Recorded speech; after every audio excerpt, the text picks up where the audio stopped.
groupe parlementaire UNC et alliés. Message des députés provinciaux, membres du groupe parlementaire UNC et alliés, consécutif à la situation sécuritaire et humanitaire au Sud Kivu. Mesdames et messieurs, mes chers compatriotes, en cette période critique où notre pays en général et sa partie Est en particulier traverse des moments de grande incertitude dus aux guerres en répétition, il y a de cela 3 décennies, causant des morts et désolations, pillage systématique de nos ressources, viols et violences basées sur le genre, perturbation totale de la scolarité de nos enfants et ralentissement du tissu socio-économique de tout un peuple, nous, députés provinciaux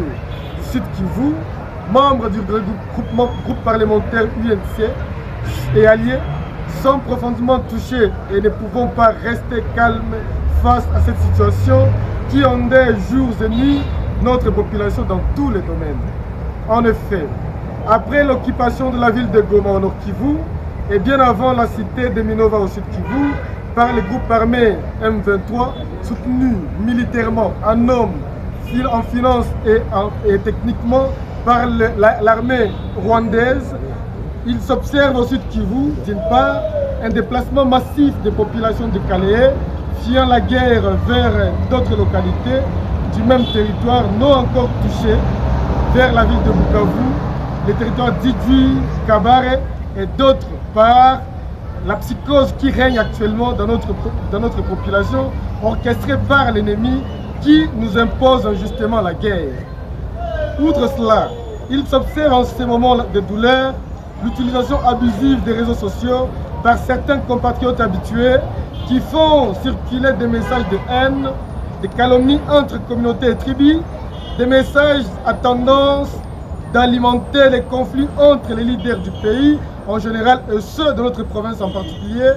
dans le seul but de les diviser contre notre pays ou de les opposer entre eux. Comme cela ne suffit pas, dans son arsenal numérique, l'ennemi utilise la ruse de faux bruits entre partis politiques et leaders, juste pour maintenir la division afin de mieux régner sur les faibles esprits. Eu égard à ce qui précède, tenant compte de nos échanges de ce week-end avec toutes les autorités de la province Sud Kivu et de la société civile du Sud Kivu sur la question en concerne, subissant la même douleur et menace avec le peuple qui nous a mandatés, nous adressons le message dont la teneur suit à notre population et aux autorités qui nous entendent. 1. Saluons la mémoire de nos vaillants soldats et Wazalendo tombés en armes à la main au front pour la défense de la patrie. Nous ne vous oublierons jamais. Présentons nos vives condoléances à toutes les familles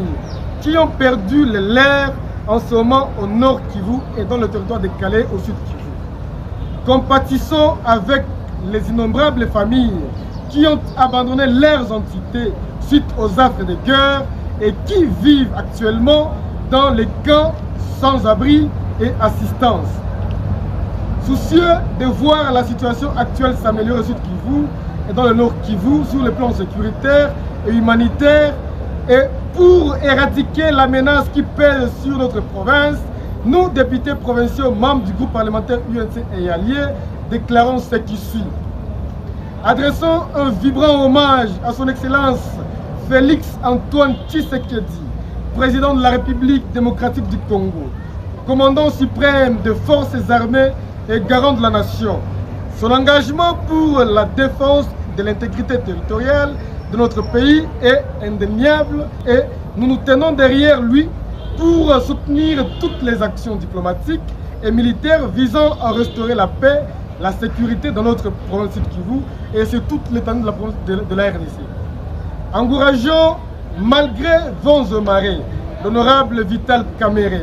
président de l'Assemblée nationale et autorité morale de notre parti politique,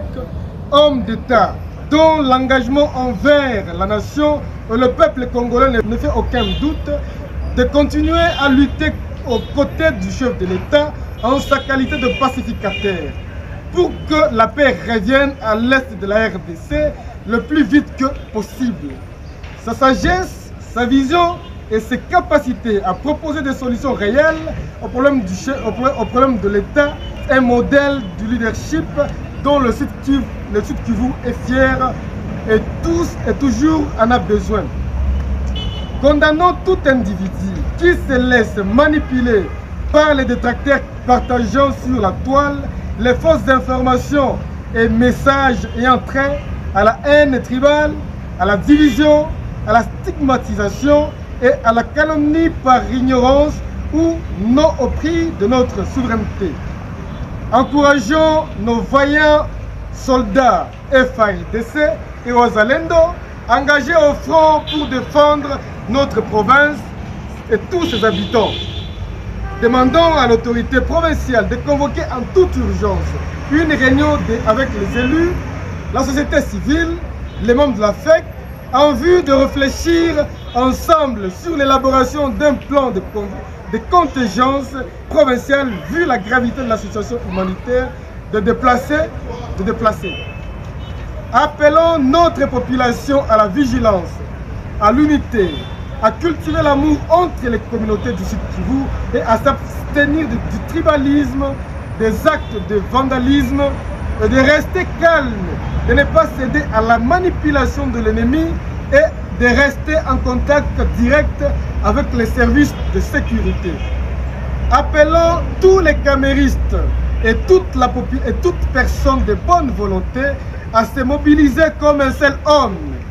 et à se joindre à nous pour la collecte de vivres et nos vivres afin d'apporter un soutien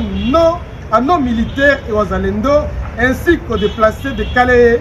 Idju et à Bukavu, symbole d'amour et de l'unité à nous légués par nos aïeux. Que vive la République démocratique du Congo, que vive le Sud Kivu, que vive l'UNC et alliés. Nous vous remercions.